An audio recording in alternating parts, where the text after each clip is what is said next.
दोस्तों, हम सभी लोग अपने पैसे को इन्वेस्ट करना चाहते हैं और हम ये चाहते हैं कि हम अपने पैसे को जहाँ भी इन्वेस्ट करें हमें अधिक से अधिक रिटर्न प्राप्त हो।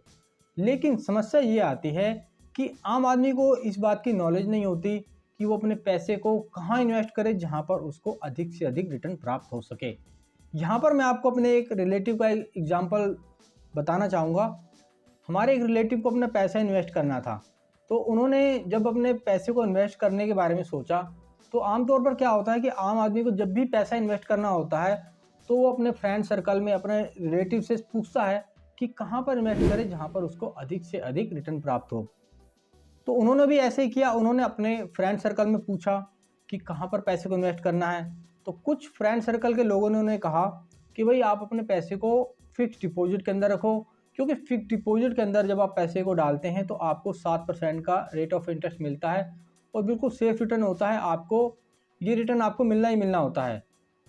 और यहाँ पर उन्होंने कुछ दूसरे रिलेटिव से भी इस बारे में पूछा, तो जो कि म्यूचुअल फंड में इन्वेस्ट करते थे, तो उन्होंने बोला कि यदि आप एफडी के अंदर अपना पैसा रखते हो तो आपको मात्र 7% मिलेगा, लेकिन यदि आप म्यूचुअल फंड के अंदर इन्वेस्ट करोगे तो आपको 12 से 14, 15, 20% तक का भी आपको सालाना रिटर्न मिल सकता है। तो उन्होंने सोचा कि म्यूचुअल फंड में ही पैसा इन्वेस्ट कर देता हूँ। तो यहाँ पर उन्होंने एक म्यूचुअल फंड की स्कीम को चुना और उसमें 5,000 रुपये की मंथली एसआईपी स्टार्ट कर दी। 5,000 रुपये की उन्होंने मंथली एसआईपी स्टार्ट कर दी और उन्होंने उसको 7 साल तक कंटिन्यू रखा। अब यहाँ पर मैं आपको कैलकुलेटर के जरिए कैलकुलेट करके पूरा बताऊँगा कि किस प्रकार से उन्होंने 5,000 को इन्वेस्ट किया और उनको कितना रिटर्न प्राप्त हुआ, ताकि मैं आपको ठीक प्रकार से समझा सकूँ। तो देखिए, उन्होंने 5,000 की मंथली एसआईपी स्टार्ट की। यहाँ पर उनको 14% का रिटर्न प्राप्त हुआ। 7 साल के लिए जब उन्होंने इसे कंटिन्यू किया तो उन्होंने 4,20,000 रुपये इस एसआईपी के अंदर डाले और उनको प्रॉफिट हुआ 2,95,126 रुपये का। टोटल हो गया उनका 7,15,126 रुपये।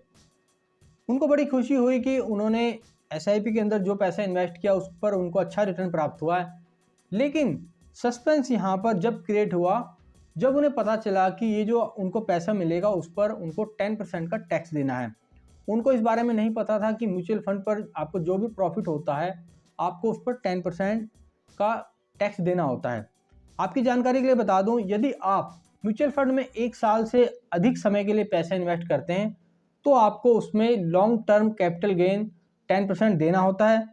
यदि आप 1 साल से कम के लिए इन्वेस्ट करते हैं तो आपको 20% का टैक्स देना होता है। अब उन्होंने देखिए 7 साल तक कंटिन्यू किया। अब उन्हें लॉन्ग टर्म कैपिटल गेन 10% देना था। अब यहाँ पर वो थोड़ा सोच में पड़ गए।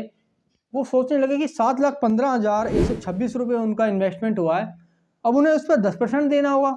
तो 10% यानी कि 71,512 रुपये। अब 71,512 रुपये एक मिडिल क्लास आदमी के लिए बहुत होता है और उन्होंने सोचा कि केवल 71,512 रुपये ही मुझे टैक्स देना होगा, तो यार ये तो बहुत ज़्यादा है। तो वो सोचने लगे कि यार म्यूचुअल फंड में मैंने इन्वेस्ट करके गलती कर दी, 71,512 रुपये मुझे टैक्स के देने होंगे। तो यहाँ पर मैं आपको बता दूं कि आपको 71,512 रुपये का टैक्स नहीं देना होता, क्योंकि बहुत से लोगों को पता नहीं होता कि जो आपको टैक्स देना है वो आपको प्रॉफिट के ऊपर देना है, ना कि आपको टोटल इन्वेस्टमेंट के ऊपर देना होता है। म्यूचुअल फंड के अंदर आप जो भी इन्वेस्ट करते हैं, आपको जो भी प्रॉफिट होता है उस पर आपका 1 लाख रुपए का जो प्रॉफिट होता है वो एग्जेम्प्टेड होता है, उस पर आपको कोई टैक्स नहीं देना होता है। ठीक है, तो उनको यहाँ पर देखिए 2,95,126 रुपये का प्रॉफिट हुआ है, तो आपको वो टोटल इन्वेस्टमेंट के ऊपर टैक्स कैलकुलेट कर रहे हैं। यहाँ पर देखिए 7,15,000 पर 126 रुपये पर वो टैक्स कैलकुलेट कर रहे हैं, जबकि उनको कैलकुलेट करना है 2,95,126 रुपये पर टैक्स कैलकुलेशन। तो यहाँ पर मैं आपको टैक्स कैलकुलेशन करके बताऊंगा कि किस प्रकार से टैक्स कैलकुलेशन करनी है। देखिए 2,95,126 रुपये का उन्हें प्रॉफिट हुआ है, जिसमें से 1 लाख रुपए का प्रॉफिट एग्जम्प्ट होता है, उस पर आपको कोई टैक्स नहीं देना होता। यानी कि अब आपको 1,95,126 रुपये पर 10% का टैक्स देना है। तो जब आप 1,95,126 रुपये पर टैक्स कैलकुलेशन करते हैं तो आपका टैक्स बनता है 19,513 रुपये। अब यहाँ पर वो सोच रहे थे कि उन्हें 71,512 रुपये देने हैं, जबकि उन्हें देना है 19,513 रुपये। तो इस प्रकार दोस्तों 19,512 रुपये देने के बाद में उनको यहाँ पर अमाउंट प्राप्त हो रहा है 6,95,613 रुपये, उनको 19,512 रुपये यहाँ पर टैक्स काटने के बाद में उन्हें 6,95,613 रुपये यहाँ पर उन्हें प्राप्त हो रहे हैं। तो आम आदमी की ये समस्या रहती है कि उन्हें पूरी जानकारी नहीं होती और अधूरा ज्ञान कभी कभी आपके लिए खतरनाक होता है। तो इसलिए कभी भी आप किसी भी स्कीम में इन्वेस्ट करें तो उसके बारे में पूरी जानकारी लें। और यहाँ पर आपको एक चीज़ और बता दूं, म्यूचुअल फंड के अंदर आप जब इन्वेस्ट करते हैं तो वहाँ पर आपको कुछ फंड को मैनेज करने के लिए कुछ परसेंटेज अलग से भी देना होता है जो कि पॉइंट्स में होते हैं, इसलिए उनको हम यहाँ पर कैलकुलेट नहीं कर रहे हैं। तो यहाँ पर देखिए 10% का LTC मैं यहाँ पर कैलकुलेट कर रहा हूँ। तो आपको जो भी आप लंबे समय के लिए इन्वेस्ट करते हैं, जैसे आपने 1 साल से अधिक समय के लिए इन्वेस्ट किया है, तो जो भी प्रॉफिट होता है उस प्रॉफिट में से आपको 1 लाख रुपए का प्रॉफिट एग्जम्प्टेड होता है और 1 लाख रुपए से जो अधिक आपका अमाउंट बनता है उस पर आपको 10% देना होता है।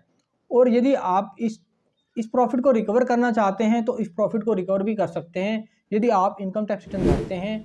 और इनकम टैक्स रिटर्न भरते समय आप वहाँ पर इस टैक्स को मेंशन कर सकते हैं और कुछ आपको डिडक्शन आपको वहाँ पर दिखानी होती हैं। उस डिडक्शन को दिखाने के बाद में आप इस टैक्स का रिफंड भी ले सकते हैं। लेकिन आपको ये ध्यान रखना है कि आपकी इनकम टैक्सेबल रेंज से कम होनी चाहिए। यदि आपकी इनकम टैक्सेबल रेंज से अधिक आती है तो आपको टैक्स रिकवर नहीं होगा। आप कुछ डिडक्शन शो करके इस टैक्स को आप रिकवर कर सकते हैं। आशा करता हूँ ये जानकारी आपको अच्छी लगी होगी। इस जानकारी को अपने सभी दोस्तों रिलेटिव के साथ में शेयर कर देना ताकि उनको भी इस बारे में पता चले। ये वीडियो आपको अच्छा लगा, वीडियो को लाइक कर देना, अपने सभी दोस्तों के साथ में शेयर कर देना। ठीक है दोस्तों, आपको नेक्स्ट वीडियो मिलता हूँ नेक्स्ट टॉपिक के साथ में। तब तक के लिए जय हिंद, वंदे मातरम।